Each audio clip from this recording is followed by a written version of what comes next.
Hello and welcome to Ultimate Strength Conversations Volume 31. I'm your host Matt. We're back with a solo episode today. If you watched the last one, you've hopefully got the gist of where I am at with the podcast and what I want to do. And we've got some guests coming up in the coming weeks, which I'm super excited about. But I'm really excited about this volume today because I'm going to try something new. I've been learning quite a lot on content creation, on trying to do different things with that and understand the process a lot better. And I want to give this style a shot. I think there's a bit of a trend with it in the industry at the moment, having a bit of a list of things that are lessons that you hopefully find value in, and we're going to get stuck into that. So today is going to be 33 lessons that I've learned from the 12 years I've been a personal trainer and the 33 years that I've been alive in the context of getting results with health and fitness. There's some things that in it you're going to probably be able to apply outside of that, and hopefully you find it helpful. So let's get stuck into it. Number one, everything when it comes to health and fitness is unnatural. So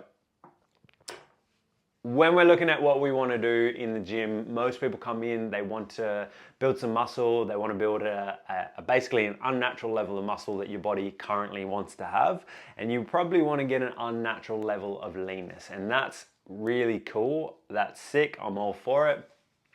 There's a lot of benefits that go on along with that, but we have to understand that our body doesn't want to do that whatsoever. It has no care in the world whether we've got veins on our biceps, whether we've got abs, all these sorts of things. And so we have to accept that that is unnatural. We have to then accept that if that result that is unnatural for the body, really cool, and we're going to go after it. And hopefully in this episode we'll give you some things that are going to help you get there. But it is unnatural for your body to want to do, because at the moment, if you're not there, your body is in its natural state based on the things that you've done. So we want an unnatural result, then we have to accept and acknowledge that the things that we need to do to get there are going to be unnatural for you right now. So you're going to have to change your schedule to a certain extent, your habits, your behaviors, and your routines. Doesn't mean you're going to do the complete opposite, but there's going to have to be changes there. You're going to have to change your nutrition, which is going to be unnatural for you right now, but you also have to accept that the way that you eat is probably unnatural for a human being. It's not to say that it's bad, but the way we've evolved is probably not to eat the way that we do now. And so the things that we need to do in that process to get the outcome that we want will inevitably be unnatural. I say this because when I've asked clients in the past to, maybe eat more protein than they quote unquote naturally would, they're like, oh, it's really hard and it's unnatural. And it's like, yes, it is. But again, the result you want is unnatural. When I ask people to maybe even increase their carbohydrates beyond what they naturally do, again, if we are looking to build muscle mass, improve performance way above and beyond of what is sort of normal and natural for human beings, we need to accept that process, that the steps in that process are going to be somewhat unnatural.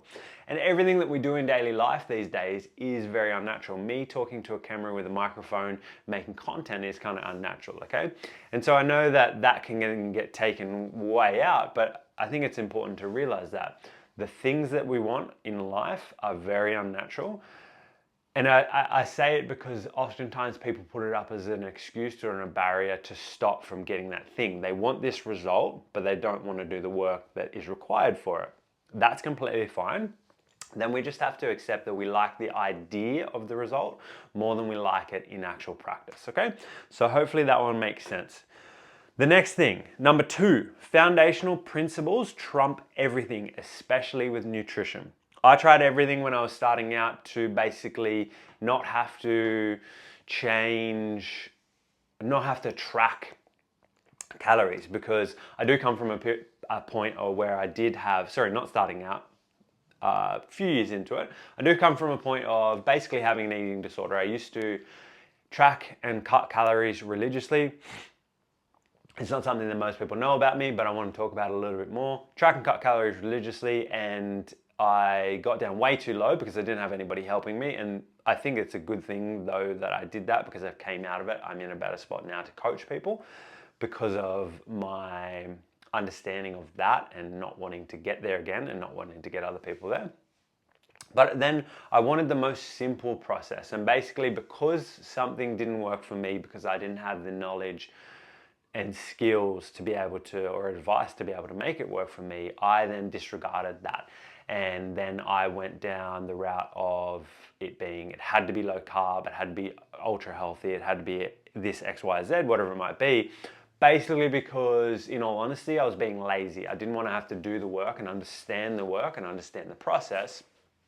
And I didn't like when people would show that they were doing what it used to be referred to as an if it fits your macros approach. And basically they would eat junk food and still get really, really good results. And I didn't like that. I was like, I don't think that's the way to do it.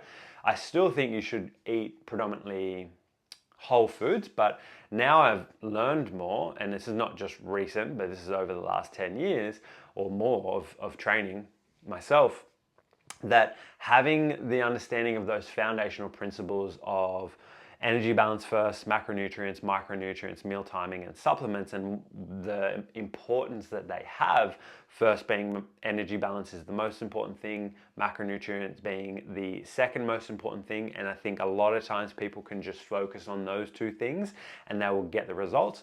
But having that understanding of, okay, cool, if we eat decent all the time, but we adhere to these things, particularly energy balance, we can still get at the results that we want. And it wasn't until I gave myself the opportunity, well, not necessarily gave myself the opportunity, but until I did that, I started to realize, okay, wow, I can be more flexible. I can help people get a better result faster. And it comes back to those foundational principles. And the same thing rings true for training. We want to go, maybe we always want to find the silver bullet, we want to find the best way, whatever it might be, but it all boils back down to the foundational principles. And I think if you start there, you end up in a much better spot, because then you have that foundation of the things that you need to understand and know, and then you've got a framework to work with. Number 3, you are 3 to 4 weeks away from seeing accelerated progress. One of the biggest things that I think people struggle with when they start out is they are good for a couple of days, maybe a week, and then they fall off on the weekend. One of the biggest things that everybody says, I'm really good during the week, but fall off on the weekend. And I know I've been there, and I know that there's been many of my clients that have done the same thing. And it is challenging, but it's also more simple than people would like it to be. They think that this weekend is this magical thing that we can't control, our habits, behaviors, and routines and things like that, and the things that we put in our mouth. And it usually limits people from getting the result that they want. And the reason being is, so we end up with, say, 4 days, 5 days, really, really good. If you start your weekend on a Friday, then you're getting realistically 4 days of the week that are pretty good or even excellent. And then you end up with 2.5 to 3 days that are not very good.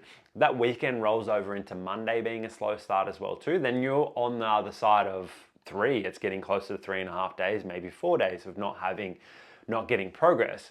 And so if we end up only about, I think it's 60% of the time if you start Friday, and if you were to dead stop on Sunday and then Monday be perfect again, you're 60% of the time you're making progress, but then 40% of the time you are not making progress. It's very, very hard to make really, really good progress then. Obviously that makes sense. But again, if it rolls into Monday, and we'll get to that as we go, then 50% of the time you're making progress, 50% of the time you're not making progress. So therefore it's one step forward, one step back, one step forward, one step back. And basically what I see is when people can get through 3 to 4 weekends, that means that instead of 40% of the time, 50% of the time you're not making progress, for a whole month, 5 weeks, you're making progress. And this makes a huge big difference to the rate of progress that people see. And so there is a lot of tips and tricks and stuff around it, but basically if you can just accept that You can't do the things you wanted to do normally on the weekend. Look for opportunities and whatever it might be. But sometimes it's just being like, okay, I can't eat too much today. That is also completely fine. It's for a very short period of time. There's nothing wrong with not over consuming calories on the weekend, objectively speaking. It's fine. You can do that. If you're an adult listening to this, you can do that. Then you're 5 weeks away, 4 or 5 weeks away, or 3 or 4 weekends away from actually seeing accelerated progress. And then you're on your way to where you want to be. And I think that's a really, really simple one. It is one that holds people up so much.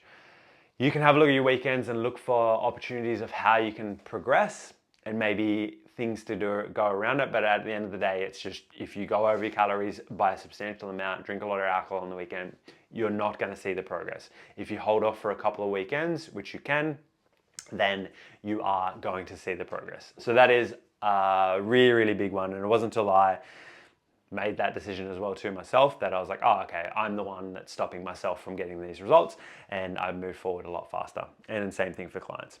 And then that rolls into you're 6 to 12 months away from having all the freedom you want with your nutrition. It just takes a little bit of work, but it's not impossible. It's really, really possible for everybody. If we start with the foundations of nutrition, we adhere to that for a period of time. We are more strict with our tracking and taking note and learning that in 6 to 12 months time, you literally could be a completely different person. You could have all the freedom that you want, that you imagine of with your nutrition, with being able to have social things on the weekend and still be able to get progress and not derail your progress. You can eat foods that are quote unquote off plan and maybe a little bit more indulgent, as long as you understand the foundation principles and then adhere to that consistently for a long period of time. Literally after 6 to 12 months, you can be a completely different person. Psychologically, it takes a little bit longer than that to change. I don't know exactly, but I want to get some people on to talk about psychology. But I think it takes a couple of years for you to change your personality to be that new person that will implement that long term. But I've seen clients go through that where they are in a spot where they can make the change, and within 6 months time they are like, you couldn't imagine the transformation that they've had. That it's like they were just never that person they were before. And it's just committing to that process, taking the time to learn and understand the process and executing most of the time. And then all of a sudden, after 6 months time, they can go out, or it's not just 6 months time, but they can really go out, have a dinner and it not derail their progress. In fact, they can end up making more progress because of these things or whatever it might be. And it takes a period of focus. And in reality, with health and fitness, it is longer than most people want, but a lot shorter than it would take for most other things. If you think about your career or your business or whatever it might be, that takes years, decades to get really, really good at it. With 6 months time with an expert, I would say, not necessarily myself, but a really, really good expert in health and fitness, you can be a completely different person. You can have all the change and the health, all the freedom that you want with whatever you do. It's just you've got to be willing to take that. And I think then having someone hold you accountable in that process, advise you in that process, makes a big, big difference. So 6 to 12 months time, you will be there. Number 5, it's not about doing the hardest or it's not about doing the most amount of work or the hardest thing ever. It's about being effective. Literally any person in the world could make a workout and a training program and a diet program that makes you tired. And if it was about being tired, I wouldn't have my job because everybody would be able to do it. And I've been recently told that being a personal trainer is the easiest job in the world, and which is quite funny. It can be relatively simple, can be easy, but it's not about just going, I'll make you tired. Like if anybody could write that program, run 4,000 kilometers today. You're obviously never going to do it. That's way out of context, but it's not about doing that. It's about being effective and knowing what actually makes progress and where a person is at to be able to make progress. And so if it was about doing the most and the hardest, then if we're talking about building muscle mass and losing body fat, endurance athletes would be the biggest people. They would have the most amount of muscle mass and they have the least amount of body fat. And if we look at endurance athletes, it's not to take anything away from them. They do the most amount of work. Let's say a triathlete or someone who does an Ironman. If it was about more, then they would have that. They would have all the things that most people want. But then if we have a look at that in practice, it's not actually that. And so what I do with my clients, and I think what really good coaches do with their clients, is focus on the things that make the most difference and matter the most, so you get the most effective stimulus, the most effective plan, whatever that might be, so you can get results. So it's not always about doing more. It's not always about doing the hardest thing. It's about being effective. And then on to point number 6. It's important to make the distinction between what works and what doesn't. So as I was just saying, I focus on what works and what doesn't. I think there's a lot of, it's not to say that I have the secret, but what I try to do with my coaching clients is make the distinction of that. We are doing this because of this, and it's these reasons why you got this. Instead of it being, I said so, I'm a guru, I have a big Instagram following, which I don't, but I have a podcast, so therefore, because I say so, is the reason why you should do it. And it's not always that. The reason why I like to make this distinction between what works and what doesn't work is so the person or the client can then understand, I'm doing this because of this reason, not because of a reason that is magical or whatever it might be. So then ultimately, if you understand the what actually makes a difference, you can continue to implement that forever. And it's just about the understanding of that process. And I think that is what good coaches do. I think that's our service to people. We're not gatekeepers of information. In fact, all the information is out there for free, but it's how we actually implement that and how someone gets the result. And so that person can implement it long-term and continue to improve. Number 7, nailing the basics makes you advanced. When it comes to getting really, really good results, as we've started and as the show has gone, you probably start to notice we started at the foundations and then we're looking at not really, really complex things, but it's just understanding basics. And when we come into the gym, the most advanced people in the gym just do the basics really, really well. Their diet is not the people that can continually replicate it is not the most complex thing. If you look at what most people in really good shape, or that have at least changed to get to good shape and maintain it for a long period of time, they probably do the same things over and over again. They eat a good amount of protein. I'm sure they eat fruits and vegetables for the most part, good, clean carbohydrates and things like that. Water, have enough water, sleep enough. And in the training, they're probably just doing things really, really well. A squat is a squat. There's no way, like a good, decent squat, there's no way that you can make it better other than just executing it really, really good. So whether you do that with a barbell, or you do that with a pendulum squat, or you do that with a goblet squat, whatever it might be, it's the basic movement pattern. A bench press is a really good exercise, and you're just going to have basics based off that. It's not to say that that movement pattern, the bench press, is the foundation of it all, but it's just a pressing exercise. Pulling exercises are pulling exercises. The most fancy exercises that you see that get the most views and are most entertaining, they're probably not the ones that are actually going to make any change. And you'll often see people in really good shape doing them more for a novelty than it is to actually get a better result from it. So it's the basics that make the biggest difference, and then learning to nail those basics and execute them with a high degree of skill and a high degree of effort. It is that simple. It's not to oversimplify it, but it's just getting better at the skill of doing the things really, really, really, really well.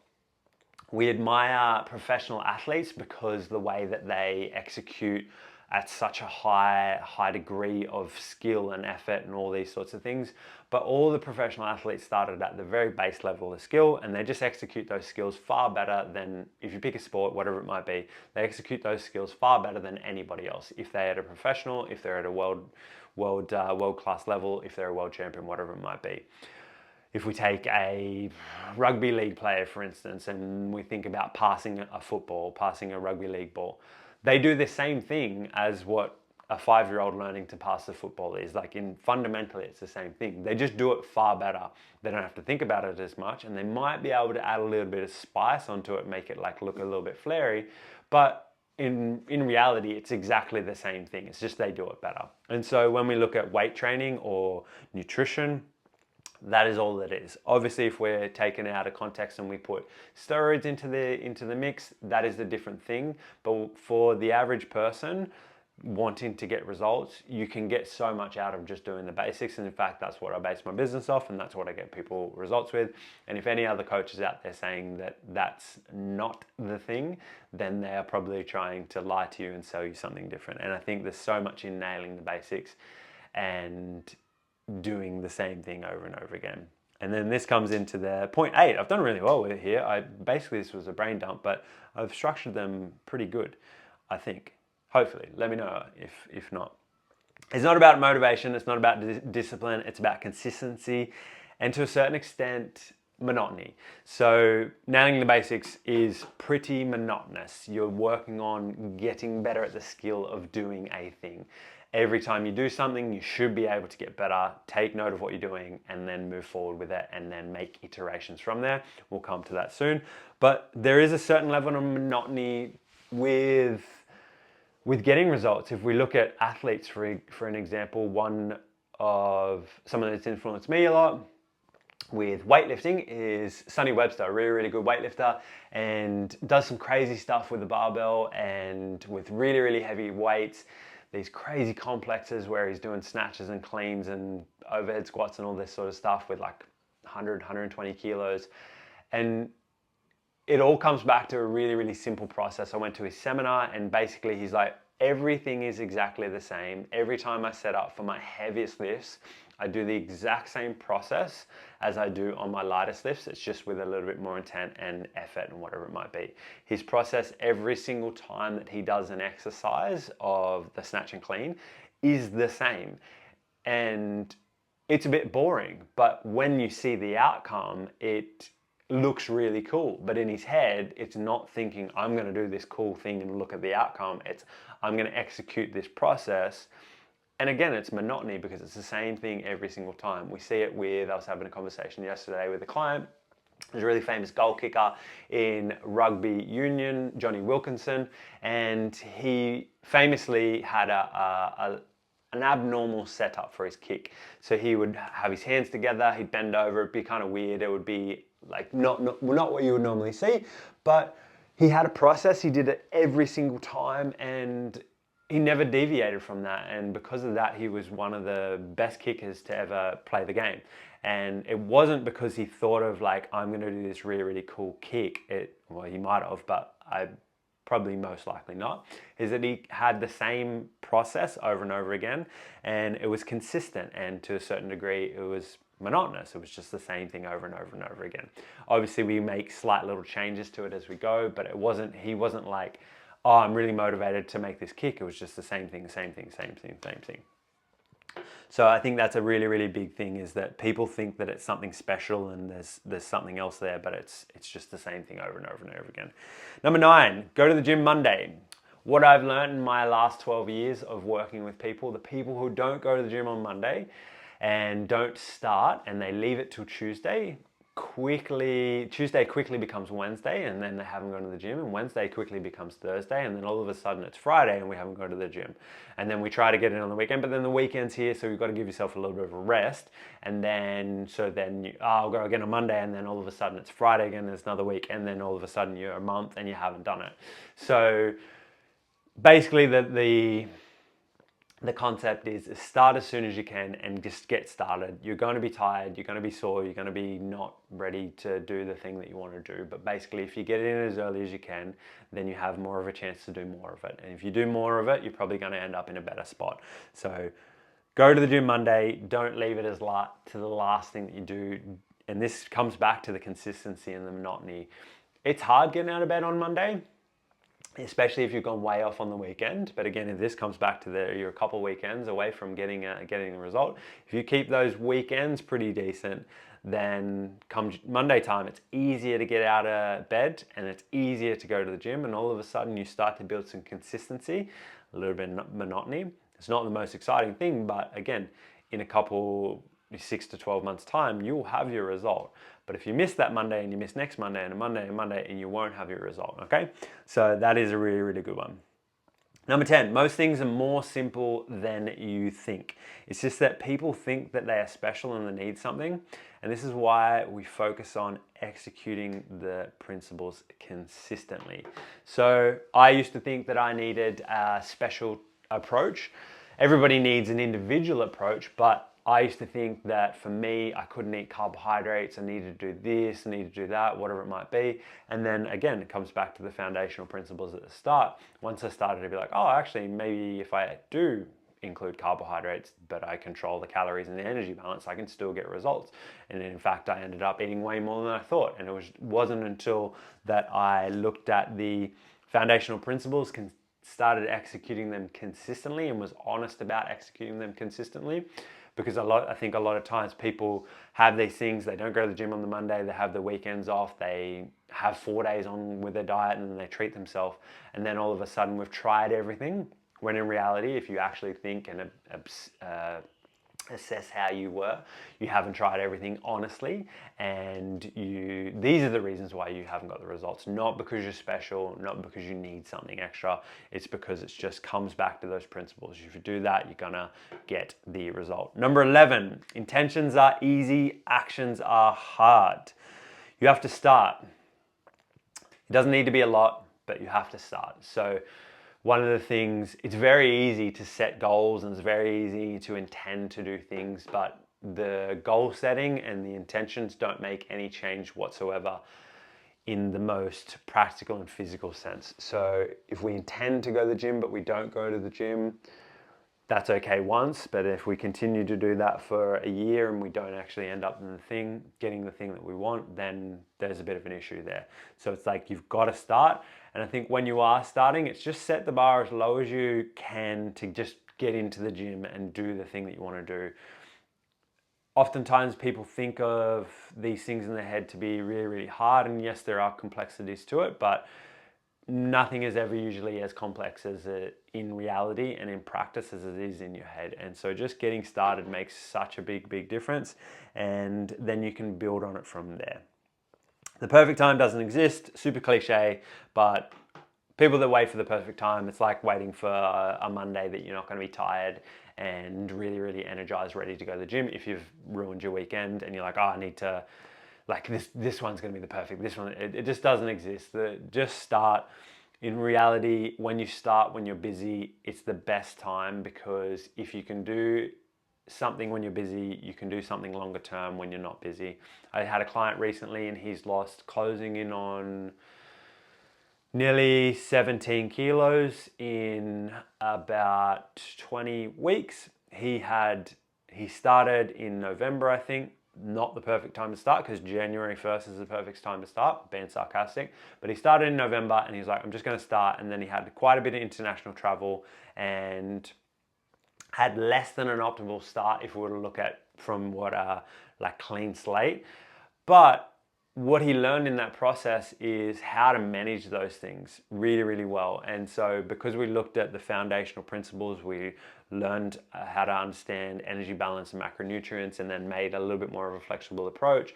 Then when he went traveling, he could still pretty well execute the plan the best he could, at least given the circumstances. And then that allowed him to build up more skills, because he's going to travel in the future and he's made progress. It may not been as fast a progress if you control every single component of it and had the exact same routine. But the point being is he still made progress. And now when he gets periods of a couple of weeks at home, he makes even faster progress because he can control a lot more of those things. And it's the classic waiting for the perfect time, just it doesn't exist, and it stops you from progressing.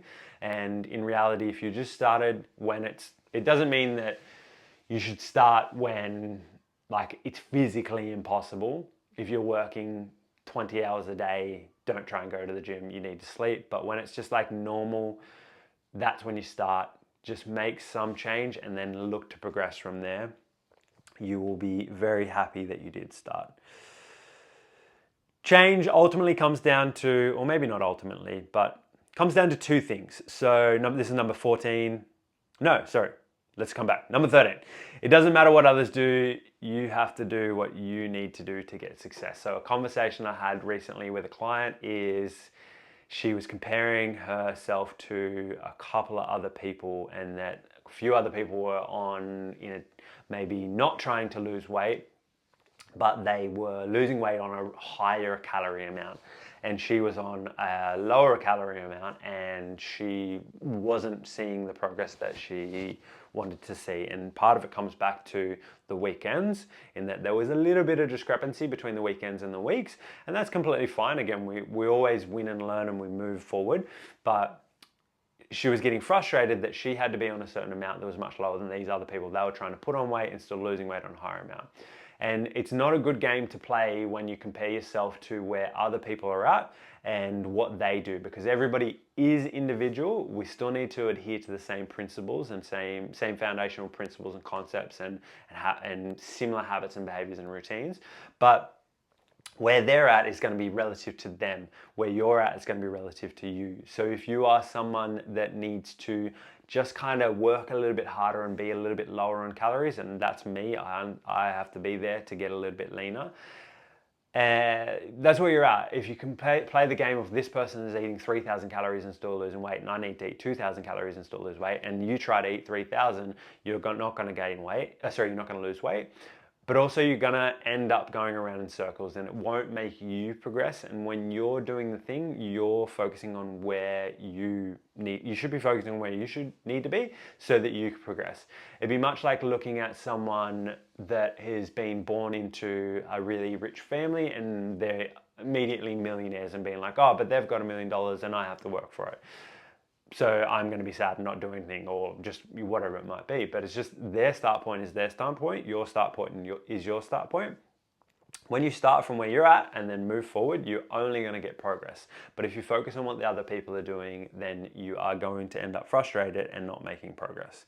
When it comes down to making progress and making change, two key things that I learned from one of my mentors, Matt Duncan, who I've had on the podcast previously, and I'll definitely get on the podcast again because he's one of the smartest, most wise men I know, made a big difference to me and my development, is when we're looking at making change, we need to first be aware, and then second, we need to take responsibility. If we're not aware of something, it's very, very hard to make change, and it's hard to take responsibility of it.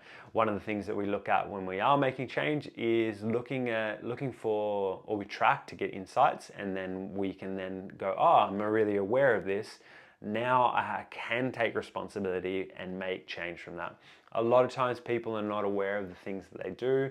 They're not aware of the foods they eat or the quantities that they eat. And then once we are aware, we can then make change. And then this comes to point number 15.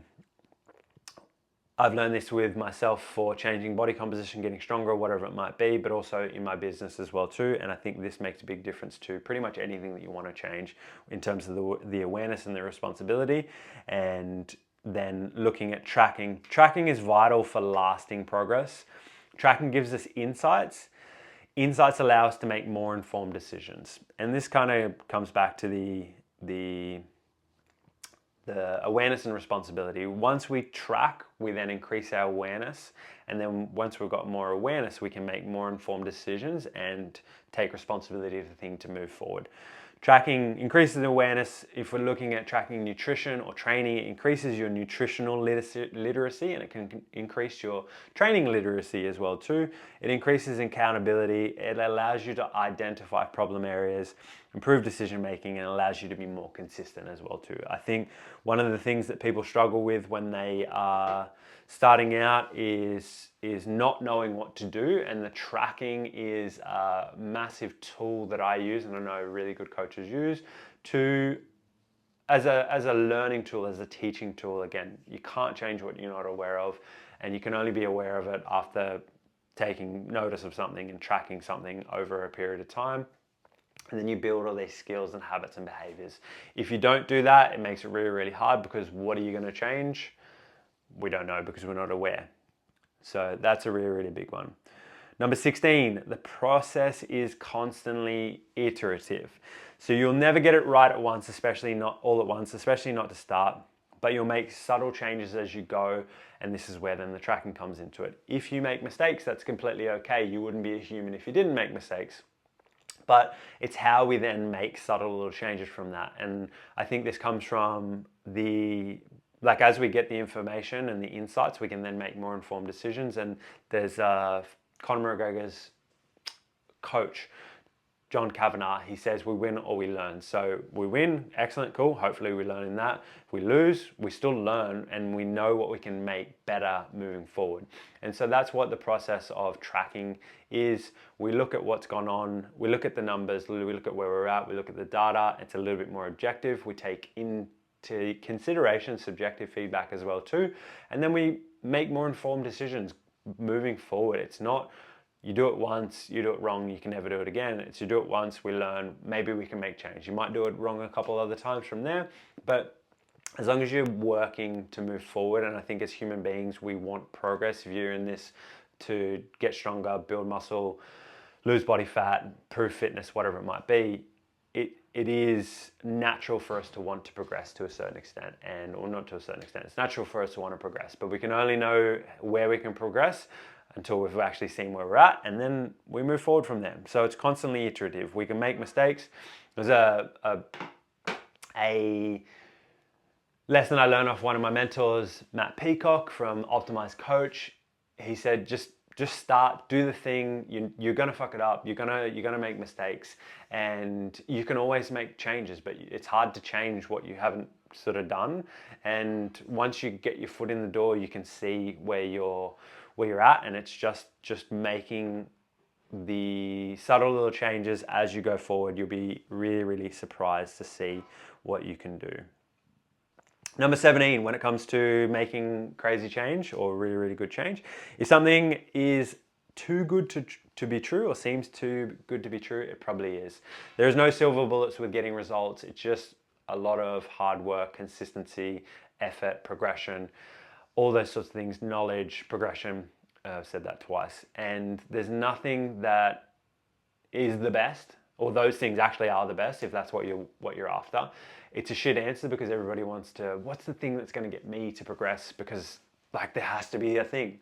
And unfortunately there's not a thing. It's just doing the stuff, doing the things. And in reality there are a couple key things to do, which we're going to get to, but there's no secret. You are not missing out on anything. In fact, you can go onto the internet and type in the secret. I'm sure there'll be stuff that comes up, secret for health and fitness and blah, blah, blah, all these sorts of things. More times than not, it will say the same thing. If they do say it's a secret, it's going to be something that they're trying to sell you, which is completely fine. If it's a coaching service and product, cool, coaching product, or if it's like supplements and stuff like that, you're going to have to, you can learn that lesson and realize that it doesn't actually work that much. And it just comes back to doing the work. And that's point number 18. Consistent hard work is literally the only way. There's nothing you can do. There's no shortcuts other than work. So if you're at a point where you don't like where you're at, or you've been working and you are a little bit frustrated by that, and you've made progress, but maybe not to the amount that the extent that you want. If you get frustrated and go in the opposite direction and don't do the work, it's not going to get you any closer to it. It's just moving forward and just doing the work. It literally is the only way. Number 19, a little bit of a change, recovery. So I guess this comes into the realm of the silver bullet. Recovery, big topic as of late. It's good that you do recover. It's good that people are hopefully starting to get a little bit more interested in it, but realistically, there's nothing that you are going to do that's going to accelerate your progress. That is what we know of recovery these days. So looking at ice baths, sauna, all these sorts of things, there's definitely benefits to it. But if you're sitting there thinking that those things are going to be the things that are going to be like, yes, that's the thing that's going to get me the crazy results, it's not. I've seen clients that are super into it, and that's excellent if you're excited about it, but they want to lose body fat, they want to get stronger, they want to get fitter, they want to feel more confident, and then all they do is recover. You've got to have something to recover from. And I always think of it, most people are time poor these days. If you are wanting lasting change, it's going to come from training. It's going to come from hitting your nutrition better. It's going to come from doing your steps and being super, super consistent. Sleeping 7 to 9 hours a night. If you are after something that's going to improve your recovery out of sight, that is going to be it. human beings are the only species of animal on this earth that will forego the natural amount of sleep that they need, and we think we're the smartest. If you aren't under recovered, look at that first. Look to decrease the amount of training that you're doing. Look to maybe decrease the amount of stresses in your life. Look to increase your protein. Look at your diet, all these sorts of things. They're really, really simple. They are the lowest hanging fruit. The ice baths, saunas, all those sorts of things are really good, and if you enjoy them, do them. I'll always encourage people to do things that you want to do, but at the top of the show or earlier on I said one of the things that I focus on is the things that make the most difference, and I make a distinction between what works and what doesn't work, because otherwise you as the consumer of the content and a client or whatever that may be gets misled, and I don't like to mislead people. I can't lie to people when it comes to health and fitness and what actually gets results, because if it doesn't get the result, I don't want to have anything to do with it, because it's just not going to get you where you want to go. So there is no silver bullets, there is no special tricks. Number 20, the more patient you are, the better results you'll get and the faster you'll get them. So this comes to the diet, training, and from a rehab context. What I've seen over the years and from myself and working with people is the more you try to rush things, this boils down to literally everything. The more you try to rush things, the worse the result's going to be. Good things that don't happen really, really quickly. So if we're in pain and we've got an injury, it's going to be a process. It's going to take time to come out of that. And more times than not, you cannot rush it. But if you are patient with it, the clients that I've worked with and for decent pain management stuff, and they've gone, yeah, in a year's time, if I'm going to, like, I want to be out of pain. These are people that have had pain for over a year or whatever it might be. They usually get out of the pain the fastest. The people that are like, I want to get out of pain in 2 weeks, takes them 6 months before they come to that realization of like, I need to maybe be a little bit more patient with this. So if we start a little bit more patient, we usually finish a lot better. This comes to weight training as well too. If you try to lift too heavy, too early, you'll end up probably injured or not getting the result that you want. But if you start a little bit slower, focus on the foundations, focus on really, really good technique and executing things really well, you'll end up accelerating. If it comes to dieting, you go for the crash diet. I've got to cut out all carbohydrates, whatever it might be. I'm going to fast, I'm going to do about X, Y, Z, whatever diet it is that's the most extreme. You're usually the one that falls off the fastest, and you're usually the one that ends up binging, and then you go into this extreme thing because I've got to rush and do it, whatever it might be. It just is a long game. It takes a little bit. The annoying thing is it doesn't take that long. It just takes longer than most people want. And if you were to look at it on a time horizon of in 2 years' time, if I was to get this thing, that would be excellent. You'll get that result so much faster. But along that process, you won't run into as many frustrations, and you'll be more consistent. If you try and do it sooner, quicker, whatever it might be, the result is just not going to be as good.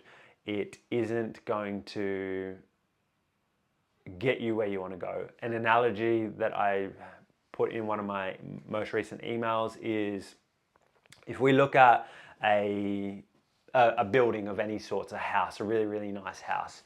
If you've ever seen a house go up, it starts off not much. For many weeks, it is basically flat ground. You get a little bit more. You layer the foundations. It takes quite a while for all that. You've got to dig down a little bit. You've got to do planning, all these sorts of things. And you've got to lay the foundation, make sure that's sweet. If you rush that and try to put stuff on top of the foundation too quick, you're going to have problems. Then you start to build, and it accelerates from there. So then we end up with a house. But if we take the flip side of it, we want the quickest house possible. We can go buy a tent for a smaller amount of money relative to a house, and we can set up a tent, and we have a house or a shelter. But which one's going to last longer? Which one are you going to want to stay in longer? Which one is going to have less problems or whatever it might be? And that's like an extreme example, but the same thing happens with your health and fitness. If you go, cool, this is a forever thing, and along the way I'm going to get where I'm going to get, I know if I do all these things, then you will get better results than the person who wants to have it done in 6 weeks. Like, that just doesn't exist. If that person does do it in 6 weeks and they get these crazy results and they go down the route of steroids, all these sorts of things, then there's going to be a lot more complications. And if they do it that without any expertise, more complications, more complications, more complications. It just takes a long time. And if you are patient with it, it'll take less long, which seems counterintuitive. Okay, you are where you should be. So this is a one. If you were meant to be further along, you would be. You're as strong as you should be because of the work that you've put in to get you where you have. You're as lean as you should be based on the habits and the work that you've put in to get where you're at. You are where you should be. Common one that clients come to me that, again, sometimes people try to rush and cheat the system. And then they're like 6 months in, they're like, I should be stronger than this. And it's like, why should you be stronger than that? Because I should be. What's that reasoning? Like, that's not a good reasoning. If you've done everything and whatever it might be, done everything up until that point, you will be where you should be. If you want to go further, that's completely fine. But you shouldn't be somewhere because you want to be somewhere. If you've done all the things to get you to that point, that may be, let's say if someone's squat wants to be 20 kilos heavier than it is now. If you have done all the things up until that point really, really well, you will be where you should be. And if it's 20 kilos heavier than where you're at now, then there's just a bit of a discrepancy between what you think you have done, and that's completely fine, and what you need to do. Also, maybe it just needs to be longer. And I think that's one thing that being patient makes a big difference. Same thing with where people think, I should be leaner, I should be able to get to this goal faster. And it's like, well, why? Because I should be. Okay, let's look at your habits, behaviors, and your nutrition and all these sorts of things. And let's see, okay, this is where the tracking comes into it. We see, oh, okay, maybe this week I wasn't anywhere near as good as I can be. And then this week, and then we've got 2 or 3 weeks, and you're like, oh, actually, maybe I'm where I should be. And it's like, that's okay. And I think it's completely fine. It's as natural, it's part of the process, but you are absolutely where you should be. Point number 22, everything has a cause and effect, and for every effect, there is a cause. Nothing happens by accident. And this kind of comes back to what I was just saying, is when people get upset about something, and it's very easy to get emotional, and I definitely do, but it's like, if you actually look at the things you've done, this is the reason why you are where you are. It's not, if you have a massive increase in the scale and we get it, and you're trying to get leaner, and we go, oh, well, it should be X, Y, Z. And it's like, okay, let's have a look at what happened over the weekend. Oh, but I wasn't that far over my calories. Okay, you might not have been that far over calories, but what did you eat?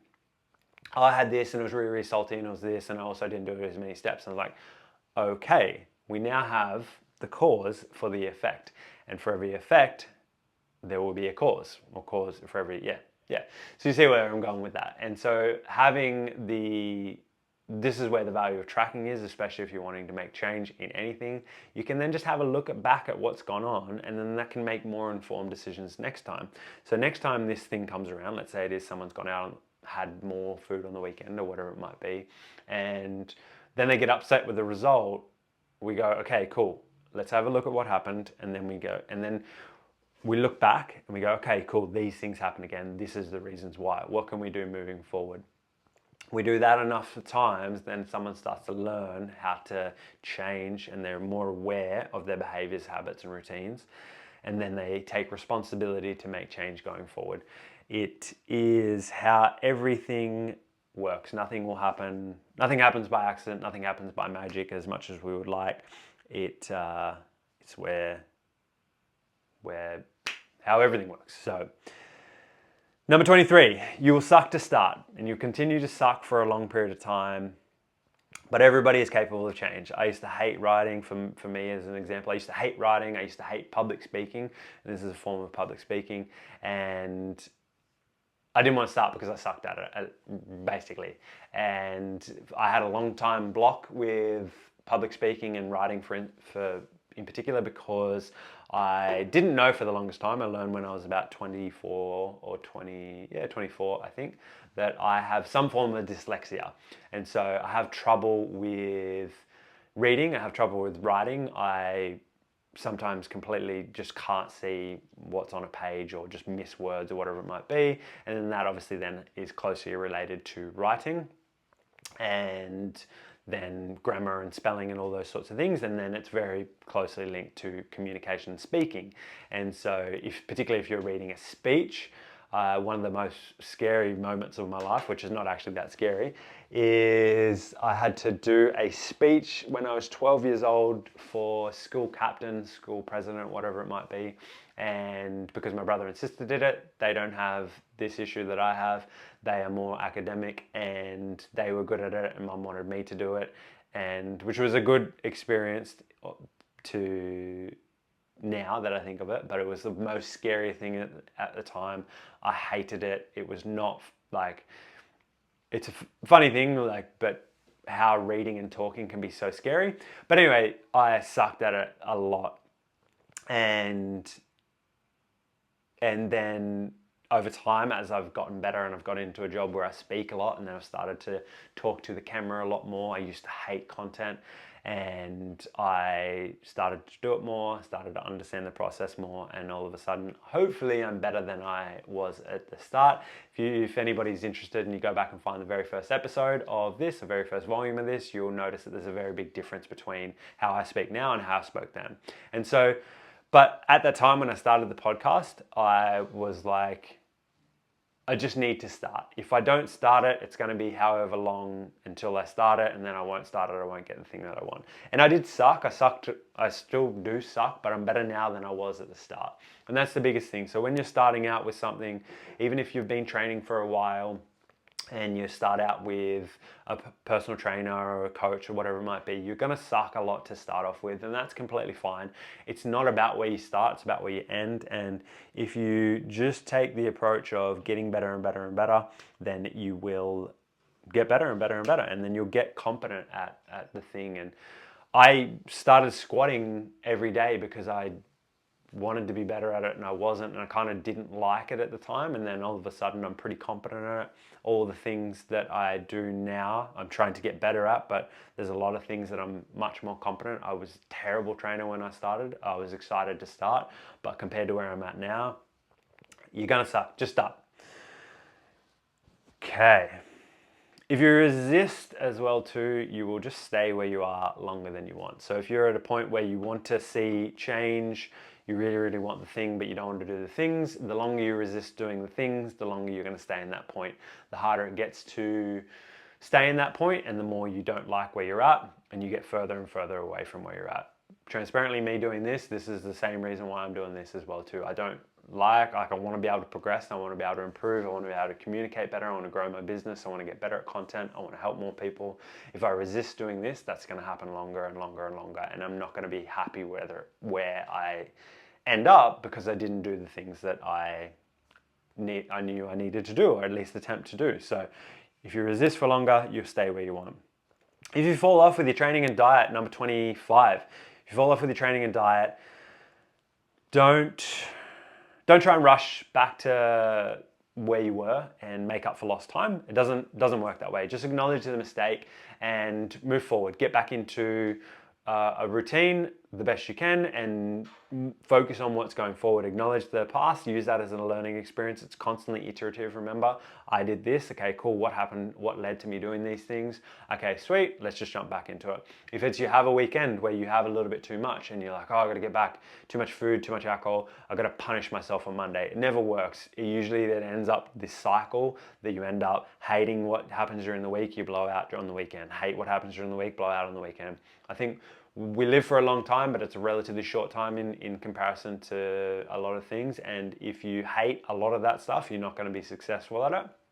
And if you don't like your weeks and you just live for the weekends, then it becomes a very unhealthy spiral. So if you just look at the consistency, sit in that middle ground, and if you have that weekend off, just jump back to where you normally would be. Maybe give yourself a few days grace, not to punish yourself, and then build up from there. I think that's one of the biggest things, is you can't make up for lost time, and it doesn't work really well. Number 26, your favorite Instagram influencers method doesn't work, and it's not how they got in shape. So common thing, people get in shape from basically what we would refer to as effing around, fucking around and finding out. And they learn what works, which is really, really good. And then all of a sudden we create a method, or people create a method, and then it's the method that got them there. It's not the method that got them there. It's the work, the foundational principles. It's they've adhered to a diet relatively long enough, not because they created a method 10 years ago. It's because they adhere to a diet and to a certain extent, relatively consistent enough for them to get a result. They trained, they progressively overloaded, they got stronger, they went to the gym consistently enough. Nothing in that is a method. It's just all the foundational principles of what actually gets someone in shape. Why I think it's important, as I said earlier on, I think it's important to make the distinction between what works and what doesn't work. If you want to do someone's method, by all means, go at it. I would just encourage you to take note of the things that you are doing, make a distinction between what works, why it works, not just because someone's in good shape and they said that their method is the most amazing thing. Realistically, if they've got in decent shape from learning from experts in the industry, strength and conditioning, really top level strength and conditioning coaches and sports scientists, there's only a handful of people that everybody's learned from. All the information is pretty much the same. What I know is not magical. What I know is based off the things that I've learned off of the experts, layering that and pairing that with my experience and my approach, not my method. Everything I've learned is from people who are far smarter than me. I just implement the things that they learned and found out, and that's basically how everything goes. Okay, number 27. We're getting close to the end. Teach a man to fish, and he will. What's the line? If you give a man a fish, you'll feed him for a day. If you teach a man to fish, you'll feed him for a lifestyle. And this is learning to understand the process. And what I do with my clients, and I think again, what good coaches should do, is educate people on what actually makes a difference. And this is how people learn to do it for a lifetime. It's important if someone works with me that they actually go away with actionable principles and that they can execute on forever. There's going to be a point where all my clients don't work with me, and I think it's really, really important that as coaches we give clients the knowledge that they need and the confidence and the competence, and we empower them so that they can understand the process and continue to execute forever. I think with nutrition, it's really, really important. You're going to eat hopefully every day of your life. It's really important that you understand what you do eat, because it's an opportunity for something to help you or not help you. So if you know that you can make these decisions on your own, you can do that longer term. You can live a happier, healthier life. You can build more muscle. You can strength train really, really well, whatever it might be. And I think it's really important to understand the process. And if you don't understand the process, you will be successful for a period of time. And if you ignore it and then that person leaves or whatever it might be, you will then not be successful. And not to say that your work will be wasted, but if you just learn to understand it, you will get better results longer term, and it won't be this up and down thing. It'll just be a thing that you do forever. For myself, I used to hate doing content, and then I learned to understand, and I didn't do content. Then I learned to understand content, and now I like doing content. And hopefully anybody out there listening this far in, you can see that there is a shift in that, and I am getting better. It will continue to get better, but now I understand the process. Number 28, frameworks are the key to success. Humans need guide rails to get out of our own way. Basically, we look at, again, principles. You're probably sick of me saying that word, but we look at the principles, we make foundations, and that gives us a framework to then work off, and allows you to have more freedom and get out of your own way. If you understand those things, then you can apply them in the context that you need to apply them. Me, for instance, I have a framework for this podcast. I would sit and ramble shit and it wouldn't have no consistency, whatever it might be. I can talk for a while, but it probably wouldn't be as informative. But I wrote a framework so that I can then go one bang, bang, bang, bang, bang, get out of my own way, help you better. And it's the same thing with nutrition. It's the same thing with training. If you have a framework, if you have a program, that is a framework that you go into the gym and that you execute that framework, and you can then progress. Frameworks are really, really important for pretty much everything, metaphorically and also physically as well too. Number 29. The process of getting in shape comes down to a few simple things in practice. Daily steps and daily movement, super, super important. Humans need to move. You've heard of 10,000 steps a day. Some people need more, some people need less, but that's a really, really good thing. I think as you progress, you might need more. You can walk too much, but in terms of the way that we live life now, or a lot of people live life, it's very sedentary, and that's a really, really big thing for getting healthier, is moving more. We need to strength train a couple times a week, 3 to 5 times a week. I think anything less, you're probably not going to be seeing as good a progress. You can maintain on a lot less than you can progress on. You might need 3, 4, or 5 to progress, and you might need 2 or 3 to maintain. We need a consistent energy intake and energy balance. So if you are bang on the money with your consistent calorie intake for a long period of time, you will absolutely see results if it is matching what your energy outputs are. If you're trying to lose weight, it needs to be slightly less. If you're trying to gain weight, it needs to be slightly more, not a substantial amount more. In reality, above maintenance, and maintenance for what your daily energy needs are and your training, it's about 250 calories if you're actually building muscle mass. If you want to build muscle mass, if you're wanting to get leaner and lose body fat, it's going to be somewhere between 500 to 1,000 in it when it's a really, really aggressive, lower. But again, it's hard to make it specific for you, but it's not going to be as much as you think. It's not going to be 3,000 calories lower or eating nothing or whatever it might be. And then consistent habit tracking.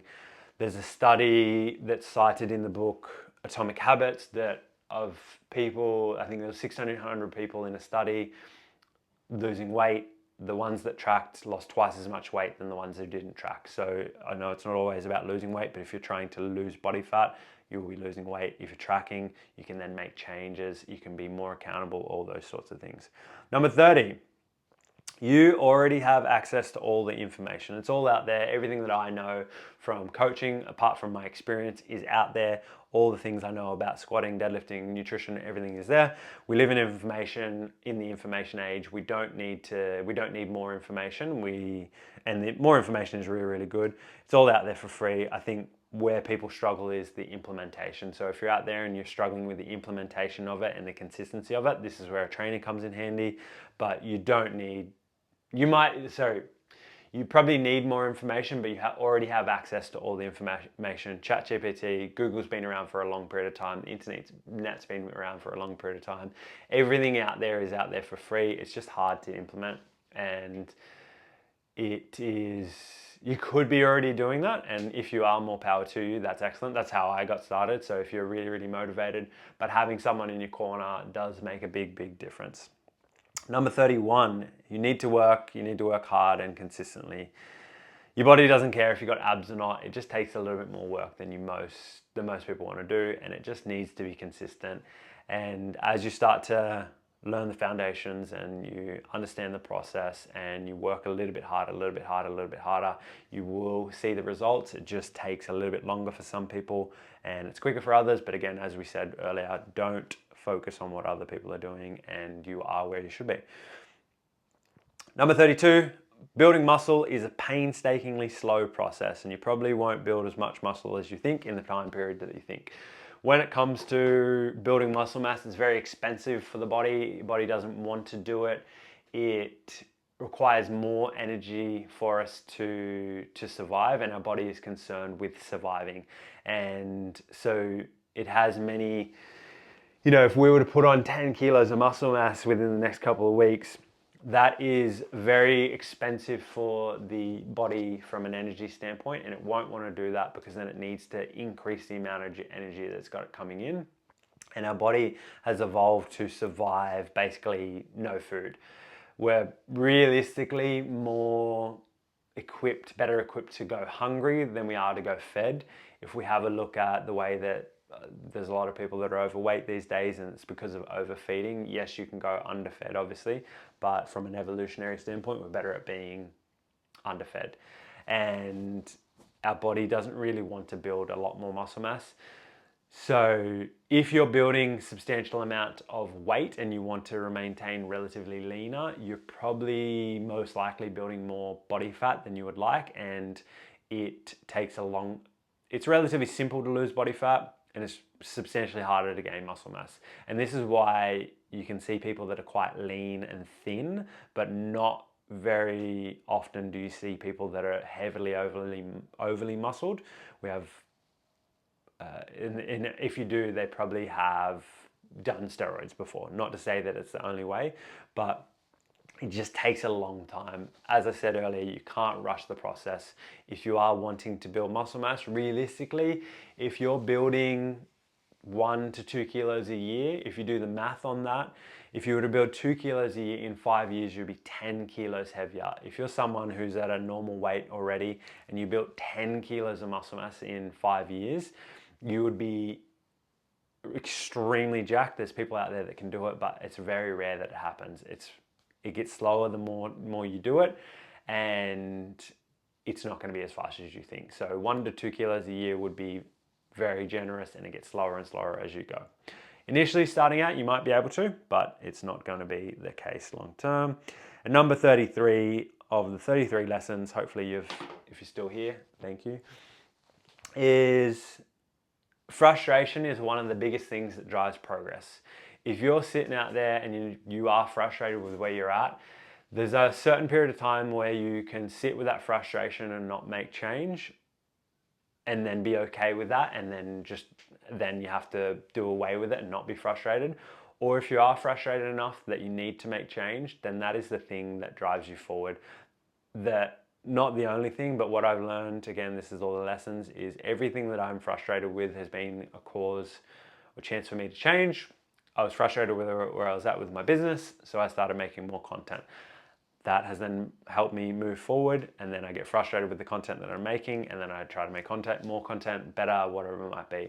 It's all these things that I used to be frustrated and not like where I was at, and I wanted to then change my body and all that. And it's like, you can sit with that and either go two ways. You sit with it, accept it, and then move on and don't be frustrated, or you sit with it, accept it, and then move forward. And I think that's a big lesson that I've learned, is the more I'm frustrated, I would like to not be as frustrated as I am with some things, but it is the catalyst to change, or a catalyst to change. I'll leave that there for now. Hopefully you found that helpful and insightful. Let me know what you think if you got this far through, if you would like to see more of this, if you would like to see less of it, if you've got any ideas for guests or any ideas for topics. What I'll probably do is go and sit down and make all those individual topics as well too, and do more in-depth podcasts on them. I did want it to be a rapid fire. I apologize if I chatted a little bit too long, but I thank you for listening. I will catch you on the next one.